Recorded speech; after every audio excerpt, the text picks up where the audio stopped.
a string. She's your plaything.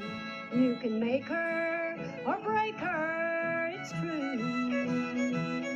You abuse her, accuse her, turn around and use her, then forsake her anytime it suits you. Well, there's more to her than powder and paint, than her peroxide bleached out hair.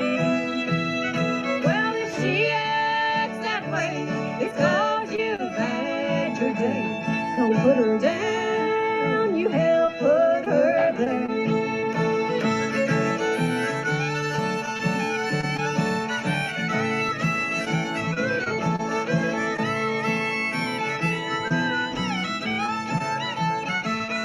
Well, she hangs around playing the clown while her soul is aching inside. She's heartbreak's child, 'cause she lives for your smile, to build her up in a world made by men. Well, there's more to her than powder and paint, than her peroxide and bleached out hair. Well, if she acts that way, it's 'cause you've had your day. Don't put her down, you help put her there.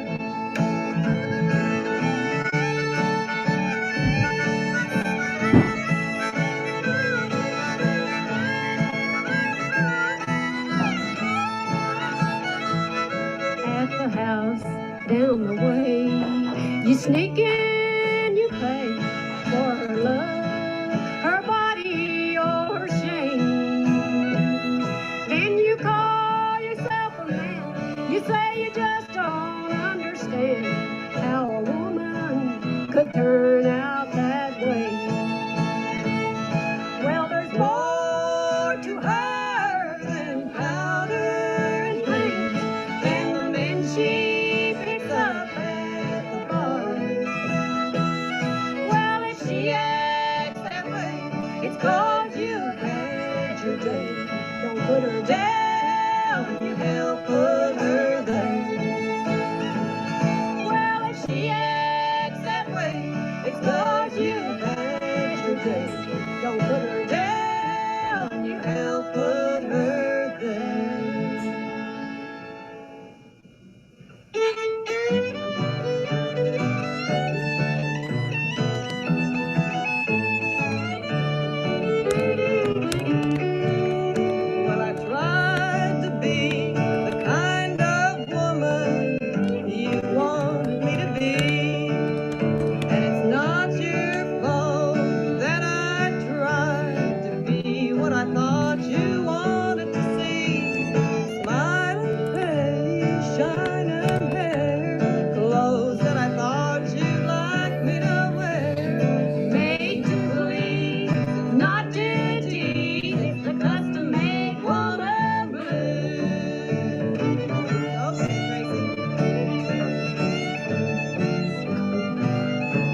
Good evening and welcome. My name is Elaine Westbrooks. I'm the Vice Provost and University Librarian at the University of North Carolina at Chapel Hill. I'd like to thank you all for attending UNC Library's event tonight. Won't you come and sing for me the music of Hazel Dickens and Alice Gerrard? This is the first event in a two-part series, a folk legacy series celebrating the great legacies of American vernacular music. And I just want you to know that on November 4th, we will be having the second installment, and that will be called Boom Boom, the music of John Lee Hooker. And we'll have musicians Bobby Rush and Elvin Youngblood Hart. So make sure you put that on your calendar. And tonight's program was brought to you by the generous support of the Martin Guitar Charitable Foundation. So thanks to them. So the music of Hazel and Alice is a wonderful place to start this exploration. Their groundbreaking collaboration during the 60s and 70s produced four classic records. The first two records will be issued by the Smithsonian Folkways this spring. And Hazel and Alice were inducted into the Bluegrass Hall of Fame in 2017. Their songs, performances, recordings have been widely admired and have influenced generations of women musicians. UNC Library's Southern Folklife Collection has extensive archival holdings that document their lives and work, including the collections of Alice, Hazel, Mike Seeger, the Southern Folk Cultural Revival Project, Bill Malone, Ken Irwin. The Southern Folklife Collection is a great place to continue this exploration. We are very honored to have Alice Gerrard join us tonight. Sadly, Hazel passed in 2011, but I believe her spirit and her presence is felt here right now.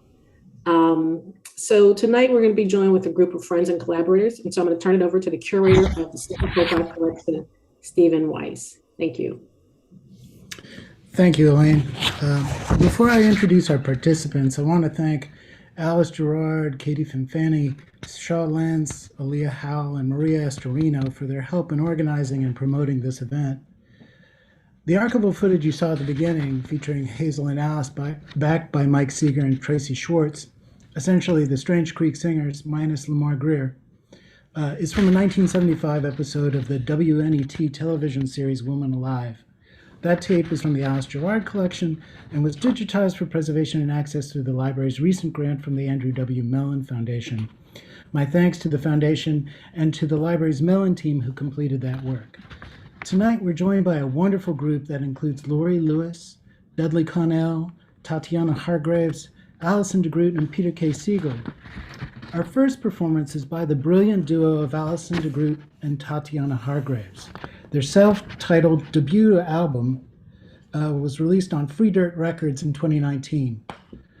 And they're both among the finest folk musicians of their generation. We've been very fortunate to have them play for a number of SFC events over the years, including our 30th anniversary concert, and for Allison with the Goodbye Girls at a record release party that we held at Club Passim in 2018. Their performance tonight was specially recorded for this program while they were on tour in the Midwest a few weeks ago, and they'll both be joining us live for the panel discussion later on in the program. So let me turn it over to Allison and Tatiana.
We're Alice and DeGroot and Tatiana Hargraves, and we're very excited to be part of this celebration of Hazel Dickens and Alice Gerrard. And we're gonna do some things that they did on their recordings and some things that we've learned from Alice and related people. And yeah, it all kind of ties in together, even if Hazel and Alice didn't actually record it. They did record that last one. Now we're going to do a tune from the banjo playing of Matoki Slaughter, who Alice played in a band with. So this is Matoki Slaughter's version of Buffalo Gals.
of Alice and Matoki playing that tune at Berea College.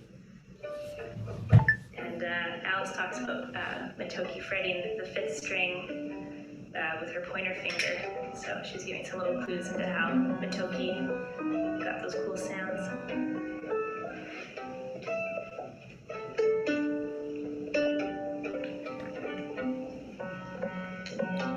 We're gonna do a song now that Alice wrote, and I'm sure that she can tell you more about it.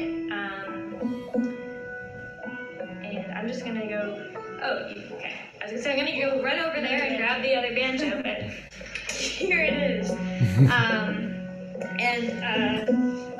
Alice and Hazel recorded this on their last duo album. And we recorded it on our first duo album, and it's called The Beaufort County Jail. It's about the Joan Little case that happened here in Raleigh, actually.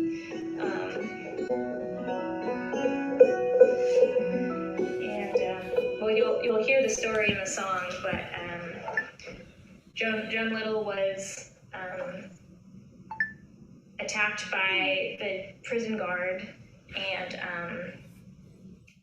she killed him in self-defense, and they found him the next morning with his pants around his legs and 11 stab wounds with the ice pick that he was known for keeping in his desk drawer.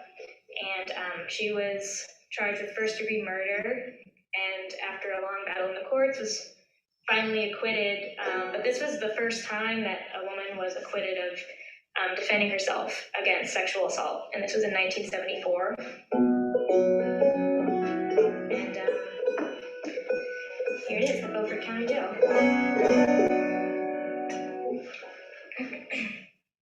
One, two, three.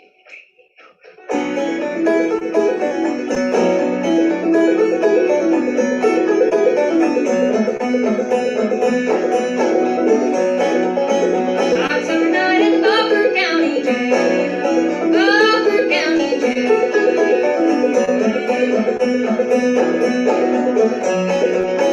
Locked her up, the jailer kept the key. Jailer kept the key. He kept the key. Black woman in a white man's jail. Black woman in a white man's jail. No one to call a friend. Jail watch the one night and night. One night and night.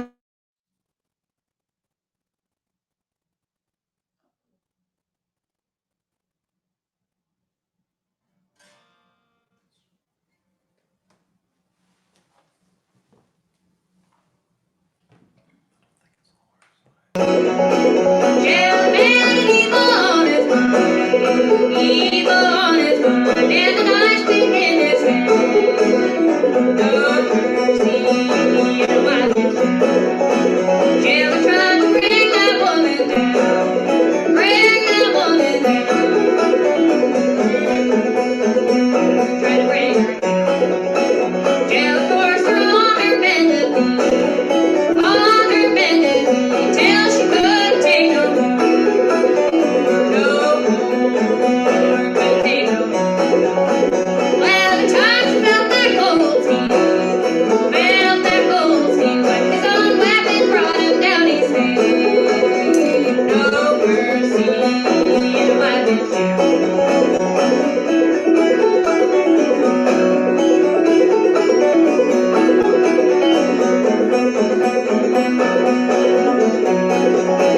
Black woman in the Beaufort County Jail.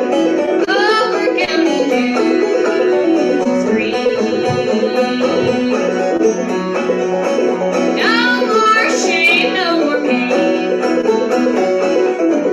You can't treat me this way. Treat us this way. No more.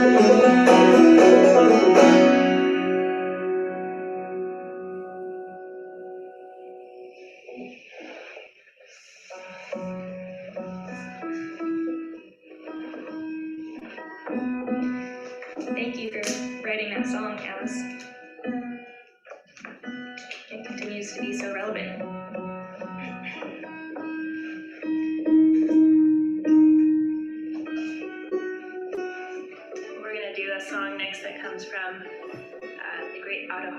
layer to Kilby snow.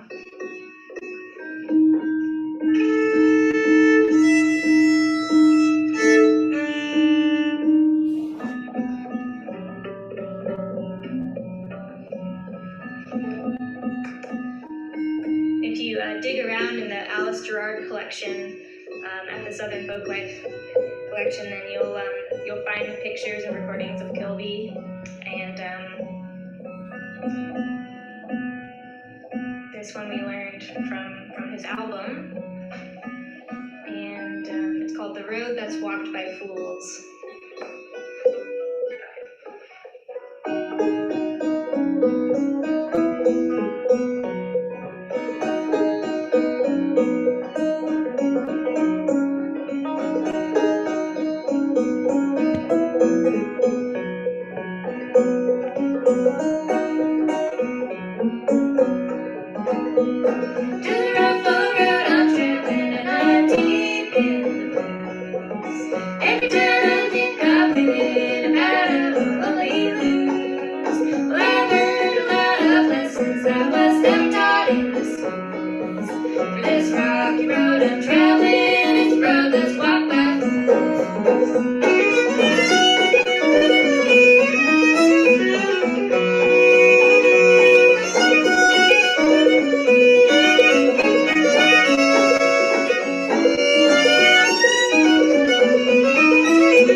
That's us trying to imitate an auto harp without actually knowing how to play auto harp.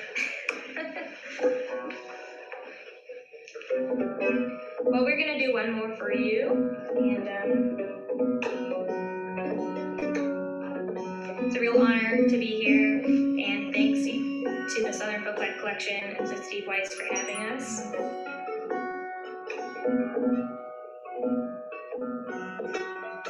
And big thanks to Alice for being Alice.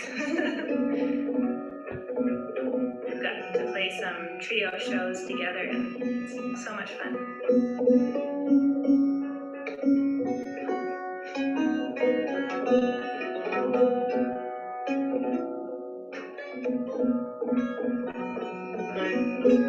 We're gonna do an Elizabeth Cotton tune, and we know that they all went on tour together and were friends.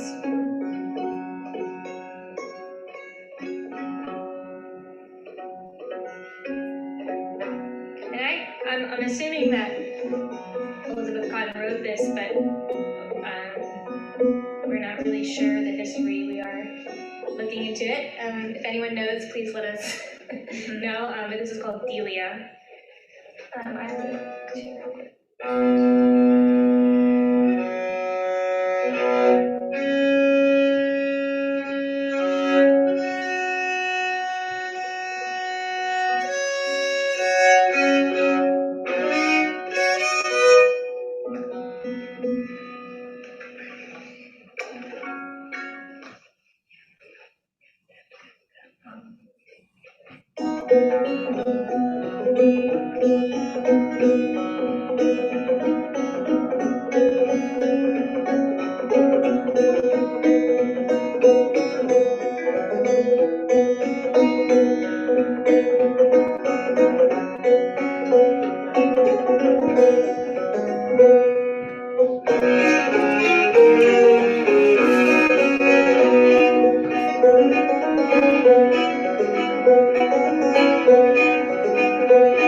That was beautiful. Thank you, Allison and Tatiana. Our next guest is the great Dudley Connell. Dudley's best known as the singer of two of Washington, D.C.'s greatest bluegrass bands, the Johnson Mountain Boys and the Seldom Seen. Dudley toured and recorded with Hazel Dickens in the early 1990s. In 2000, Dudley received the International Bluegrass Music Association's award for the Male Vocalist of the Year. And Dudley's joined by his duet partner, Sally Love Connell. Sally's been a fixture on the DC Bluegrass circuit and is a member of the band Seneca Rocks, with Dudley and other members of the Johnson Mountain Boys. In 2003, she won the Washington Area Music Award for Best Bluegrass Vocalist. So let's join them. Howdy, folks. It's a pleasure to be here. Actually, Sally beat me out for that award. She won.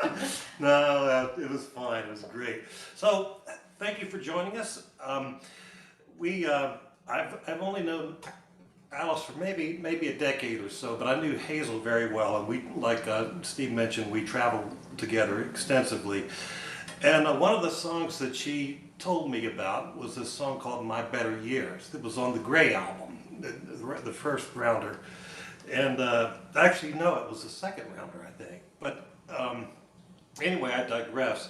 I became familiar with Hazel's music through a radio station in Baltimore that they played the green rolling hills of West Virginia every week, every Sunday afternoon. And I thought, wow, what a unique voice. That's unique like Ralph Stanley's voice. You know, you know it the second you hear it. And I just found out today that Utah Phillips actually wrote that song, and Hazel finished it up with, I think, one of the most beautiful verses that ties the whole story together. So she wrote the last verse. So anyway, but this isn't that song. I don't know why I went on and on about it. But anyway, this is a song that Hazel wrote and about her husband. Apparently she was married for a while to a fellow that she met in the Baltimore bluegrass scene, which was probably a bar. You know, that was a big thing back in the late 50s and early 60s before festivals. And apparently he stepped out on her, and Hazel found out about it, and they got divorced. And after they'd been divorced for about a year, he started coming back around. And it's probably never a good idea to cheat on a songwriter, because they can write some nasty stuff about you. I know Bob Dylan wrote that song of Boots of Spanish Leather, which is one of my favorites, about Suze Rodolo, who was an artist and went to Europe. So anyway. So this song is kind of about that. No, the song, yeah, it's kind of about that, yeah. Well, you're back on my doorstep a-crying, like I cried for all those lonely years. But I can't dry your tears, it's been too long since love was here. And I've already gave you my better years. So the pages of time kept right on turning.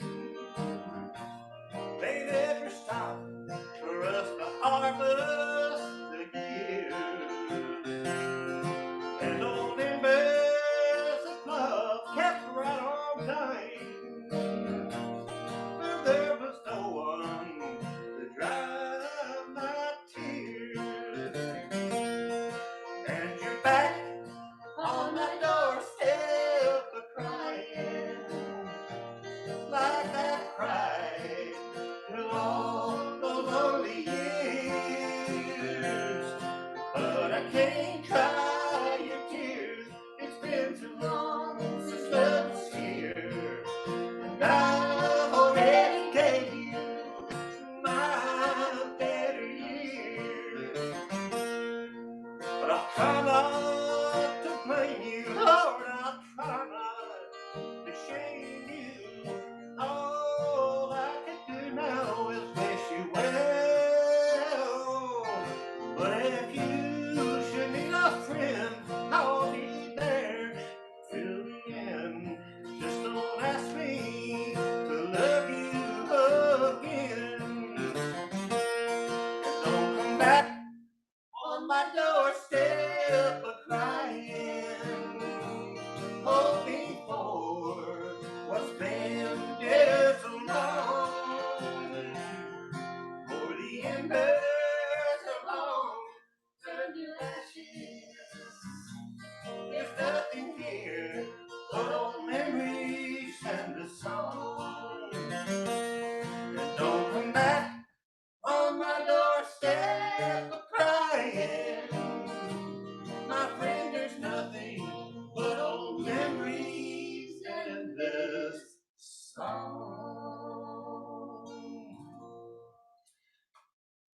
My better years. My better years. You want to introduce this next one? You okay? Yeah, there was a message coming through Oh, was there? asking us to turn off our limiter. Oh, is that on again? You know how to do it? Sorry. Excuse me, folks. All right. Let's see if this is better. Sorry about that. All right, this next song has got a Hazel in it. Hazel is in it. Yeah. And it's odd. I know Hazel, I was trying to teach a bass player one time, I think it was West Virginia, and there's an odd skip of a beat in one of the verses, and I was trying to show him where it was, and I said, there's a little odd thing here. And Hazel said, what?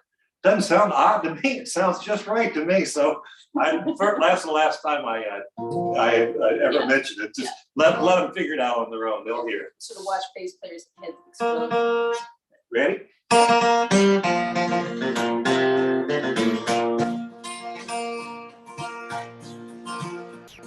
a path that leads back through my memory, and how often I walked in these days, where I find sweet peace among the flowers, on the grassy banks beyond the river bend. But it's only a memory. Yes, it's only a memory, my friend. Yes, it's only a memory. I can never go back home again.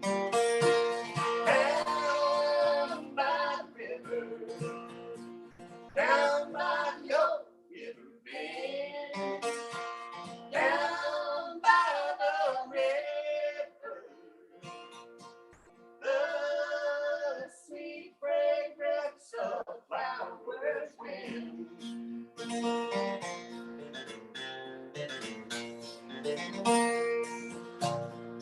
I'm done. Oh, it seems like struggles and trials get harder and harder. Oh, how sweet it would be to sit down on the grassy bank beyond the river again. But it's Only a memory. Yes, it's only a memory, my friend.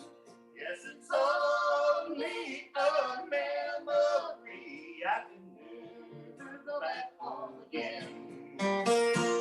Down by the river, down by your river bend, down by the river, the sweet fragrance of flowers wind.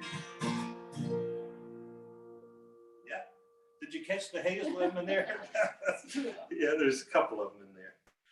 Anyway, I'd like to sing one more song for you. This has always been that song is one of my favorites. And I did have the chance to record it. It hasn't been released yet, but I hope you like it. It's called Coal Miner's Grave. Up there on the hillside, there's a coal miner's grave. And the briars and the brambles about covering up his days. Now there's no one to claim it or care that he's gone away.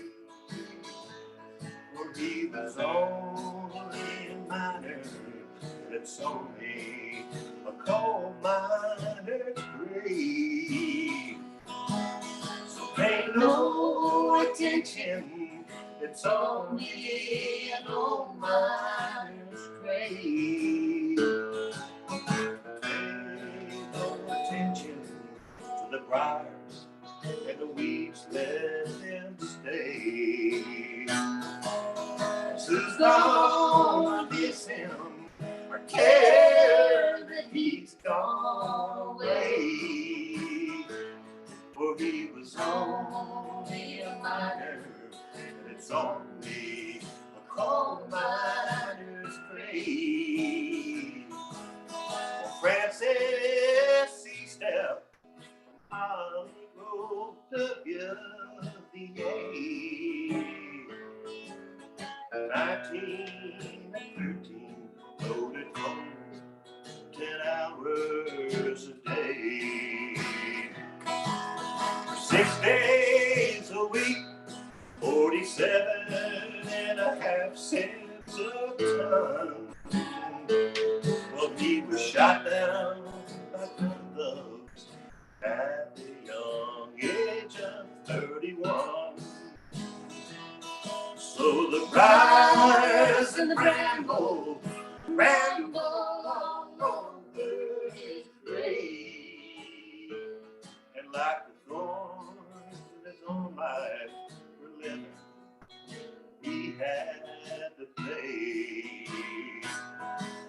there's no one to miss him or care that he's gone away.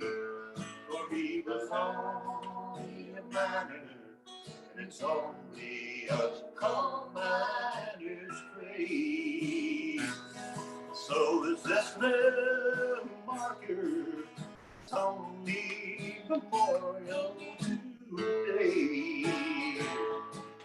A man who gave his life for the UMWA. Is this how we remember all the sacrifices he gave to let the fires and the weeds take over his union and grave? So pay no attention, it's only a coal miner's grave. Oh, pay no attention to the briars and the weeds, let them stay. Who's gonna miss him or care that he's gone away? For he was only a miner, and it's only a coal miner's grave.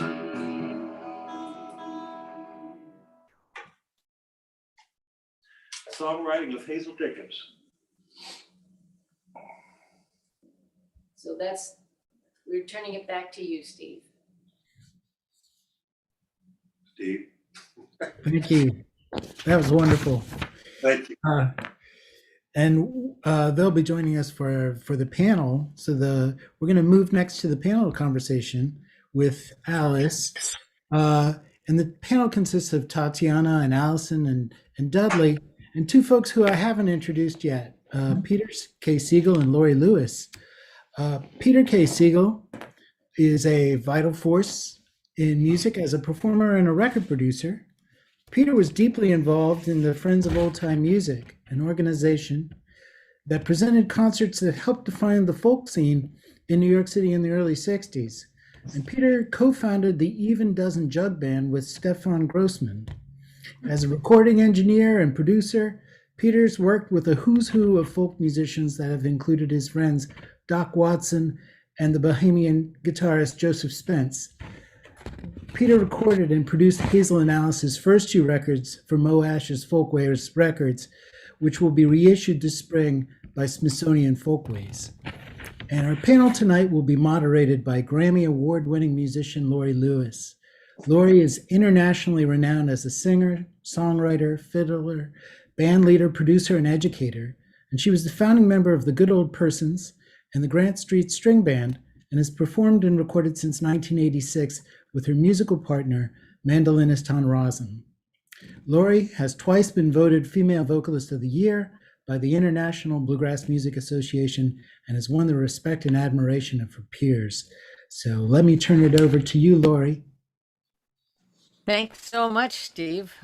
This has been really a pleasure.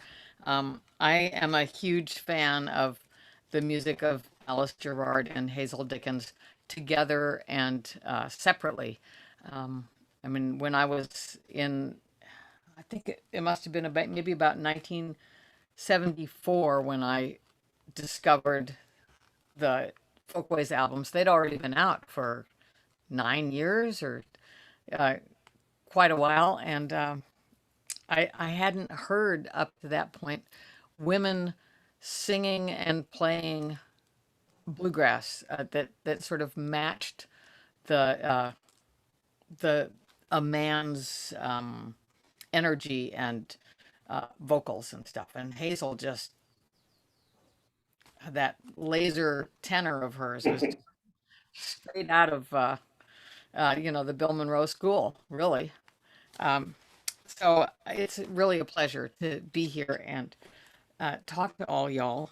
And Peter, I wonder if we could maybe just start with you, if you could tell us how you came to record that first album.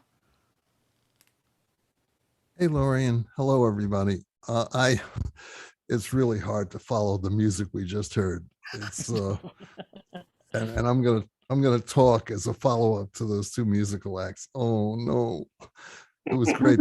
Dudley, you're terrific, and Oh, thank you, Peter. it's I couldn't believe I just heard a banjo reproduce all the parts that Kilby Snow played on the auto harp. It's amazing. You guys are all great. Impressive. Uh, Lori, I guess around 1964 or 65, I went to Washington, D.C. I live in New York. I went to Washington to hear a big bluegrass show that was featuring Bill Monroe and Jim and Jesse and everybody you ever wanted to hear. I went with two friends, one of whom was David Grisman, and I'm mentioning him because he comes up in the Hazel and Alice story quite a bit. I went with David and a guy named Fred Weiss, who was a wonderful fiddle player, who's, I'm sorry to say, no longer with us. He was a great musician and a great guy. But the three of us got to Washington, and the heavens opened with the most torrential thunderstorm I've ever seen, and the show was rained out. So we were appropriately disappointed, and everybody ended up, I got split up from David and Fred. They went to some party. Later, David just taunted me with the fact that Bill Monroe and Jim and Jesse had played at the party and he got to jam with them. Oh my God. But I went to a party where I heard Hazel and Alice. And I guess the word laser tenor is good, because when I heard those two voices, I just said to myself, this is the real thing. This is the real thing. It's two voices blending in a way which just speak to authenticity. And I mean, every kind of authenticity, the folkloric authenticity that Mo Ash talked about, and the emotional authenticity. And those two voices in a room produce some kind of depth through authenticity, which I just knew it was the real thing right then and there. And I knew I wanted to record them. I'd been learning to be a recording engineer. I'd been trying to learn to be a producer. I was working a lot with Ralph Rinsler, helping him produce his albums. And I just wanted to do it. And we got to talk to Hazel and Alice, and we did it. I'm a little unclear about this. We may have enlisted the help of Mike Seeger to persuade Mo Ash to let us make the album. I'm just not sure, but several weeks later, we made the album in a church hall in Washington, D.C. We were incredibly lucky to get Chubby Wise to play the fiddle on that album. That was like beyond belief. And Lamar Greer and David Grisman and Hazel and Alice. And we did it with one microphone, so we didn't have a chance to mess it up too bad, because those people knew how to work a mic. And I love that album. So hope that answers the question. So yeah, and it brings up a kind of a geeky question. What kind of microphone was it? It was an AKG D24E dynamic mic that was lent to me by the Friends of Old Time Music, together with a mono Nagra 3 tape recorder, which was a pretty damn good tape recorder. Yeah. All right. And let's see. Let's talk to Alice Gerrard. There you are. I could add on to that, Peter's story, because the way we got Chubby Wise to play with us was that he was playing with, I believe, the Stoneman family. They were playing at the famous Bar and Grill. Do you remember that, down across from the Trailways bus depot? And Tom Morgan, who knew a lot of those guys, went down there and asked him. He just He said, I've got these two friends, these two girls who are trying to make a record. Would you be able to play fiddle? I said, I believe I would. That's fantastic. I'm such a big Chubby Wise fan, and the fact that he was on that first album that I heard of yours, it just knocked me out. It's like, okay, right there, I'm gonna love him. And then of course I did. Yeah. Chubby Wise is all heart. I believe it probably was Mike that persuaded Moash to put us on on Folkways, because he was doing a lot of recording for Moash. And can we get a little bit of history from you, Alice, about how you and Hazel happened to start singing together? I mean, you come from pretty different backgrounds. Yeah. You're a West Coast gal, and Hazel is from West Virginia. What happened? It's interesting. I mean, it amazes me when I stop to think about it. How the heck did this happen? But really, in some ways, Mike Seeger was kind of a linchpin. I mean, my husband Jeremy was an old high school buddy of Mike's and hung out with Mike a lot. And Mike was working in a hospital, and one of Hazel's brothers was a patient in the hospital. So they met, and then Mike met Hazel, and then I met Jeremy, who said to me, and I've quoted this many times, there's this little skinny girl you've got to meet, and she has a great big voice. And I met her, and it was true. And then I just didn't, I just listened for a long time before we started singing together. But Yeah. it was, there was a lot of negotiation, I think, going on, sort of, in some ways. I'm just curious about that. Was it like female competition? Because there's very few women involved at that point in the bluegrass scene. She was definitely my mentor. I mean, she was an older woman who was, clearly very streetwise and knew the ropes, and had this, and I wanted to sing like her. I mean, I loved her voice, along with, people like Wilma Lee Cooper and Molly O'Day and Cousin Emmy and those women, Olive Bell Reed, were other women I was listening to, but Yeah. Hazel was the closest one, and so Right. she was very influential on me. I hear a little Sarah Carter in your voice sometimes. Yeah, well, the Carter family, Yeah, how can you not, I guess. they influenced everything. Yeah. And it is a wonderful, wonderful mixture. Your voices are so different from each other, and they just like they're wonderful together. Well, Right. it's a lesson in how to get to where you can blend with another voice, where you don't notice the differences. You adapt to that other voice. You probably experienced this too, if you're tracking voices in recording and you separate them and listen to your harmony by itself, it's like, oh God, this is terrible.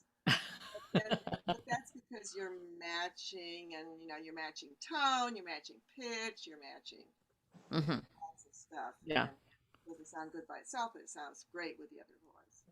Yeah, singing with somebody is not the same as singing solo. Yeah, I mean, you use different chops. Totally true, yeah. Yeah. So it was a And lesson in you and Hazel played together for how many years? well, we met late 50s, early 60s in the DC area,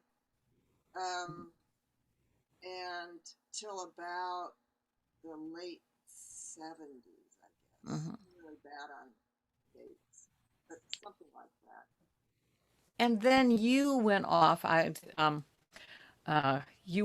to really explore the old time music scene and play music with the first generation old time musicians. And you started the Old Time Herald, and you've done just amazing work on your own, aside from with Hazel? You've had a whole nother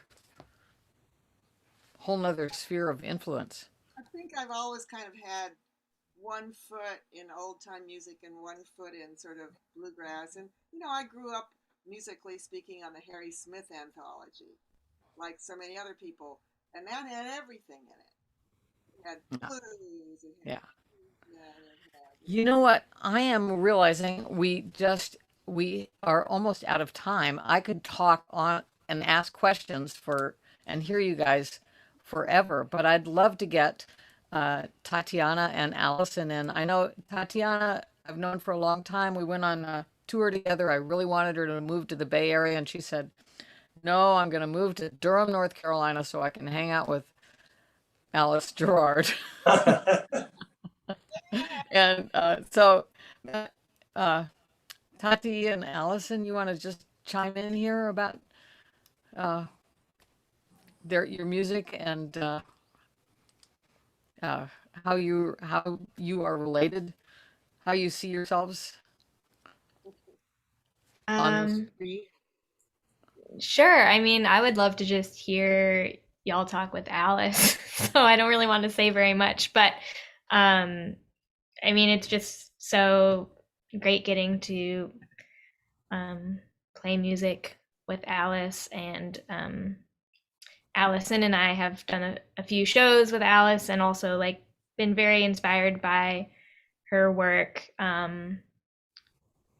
especially with some of the old time musicians. Like we were playing a Kilby Snow song and Matoki Slaughter, and yeah, personally, I'm really inspired by the kind of old time bluegrass in betweenness that I feel like Alice and Hazel embody, that I think is lost a lot today with the separation of genres. And yeah, I don't want to say too much because there's so much else to hear. So that's all I'm going to say. Yeah, there really is way too much, and it's kind of a too tight shoe here. But we have a question from an audience member. Alice, Old Time Herald gave focus to a generation of traditional musicians, and Tony Russell was important with old time music to a slightly earlier generation. What is the status of the Old Time Herald, and who is doing good work in writing about traditional music today? Oh, that's a good question. I don't really know what the status is. I think after I turned it over to Gail, and then she turned it over to Sarah Bryan, who's been doing a really great job, but she is extremely overworked and underpaid. And I don't know whether it's kind of gonna gradually fizzle out like Tony Russell's magazine did in the UK, or what? Do you know anything about Tony Russell, Steve? Is he's not doing that magazine? I don't know. No, Tony's not doing the magazine, but he is doing books, and he just released a new book, which is really, really wonderful, which is about old time music. So I'd recommend that to our audience. Yeah. And also a book by Tony Russell on old time music. Yeah. So honestly, I don't know, but you could try writing to the Old Time Herald address and asking them. I mean, I had to let it go. Whoops. Dudley, can we get a little something from you? A little, I don't know. When did you start? You started playing with Hazel. You were like her duet partner after Alice, her main duet partner. I was fortunate enough to play with her for probably close to 30 years. Wow. And we toured and recorded together, and it was always Hazel was always a challenge. I mean, she really pushed me, and it was always fun. It was always rewarding and exciting, and like I think you said in your introduction, her tenor voice was just like a laser. I mean, I've seen engineers totally freak out when she gets her first tenor notes. There's a song. What is that song? Down by the river, down by the old river bend. You know, remember that one? No, that's not the one I was thinking about. That's Lonesome Pine, Lonesome Pine Special. And she would come to that chorus. She would sing the lead on the verse, and then I would sing the lead on the chorus, and she would go above me and tenor it. And at the hardly, it wasn't hardly strictly, it was South by Southwest. Thank you for being here. Yeah. It takes a village. So, but when we helped this little old lady up on a little thing, helped her up, put her guitar on her, set her in front of the microphone, and there's a bunch of kids sitting on the floor at the Driscoll Hotel, and I'm 20 something, and I was thinking and watching them, and they're like, what is going to happen here? And when she started singing and she hit that first chorus, because that was her opening number, all the lights went on the power amps, and she just about blew the place up. It was great. It was great. Kids' hair's blowing back, That's amazing. I'm told that we've got one last question, and the last question is, Alice, was the blend always there with Hazel, even when you didn't sing for a number of years? Well, I don't know, because I listened to her for so long before I really had the nerve to sort of jump in there and start singing. And I think I was really trying to match what she was doing. So Right. I mean, I think the only way to really judge, I guess, is go back to the early recordings and listen to the early recordings and then the later ones and see, was it always there? Probably. Yeah. Okay. Well, I am so sorry that we are out of time, and we're going to have to end it here. I'm going to have to pass it back over to Steve. And thank you so much for talking. Let's do this again. I want to hear more.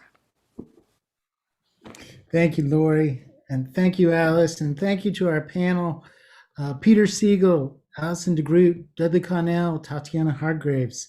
And thank you to our audience for joining us tonight. I had a wonderful time. And also, hi, Debris. Hazel's great niece was here tonight. So good night, everybody.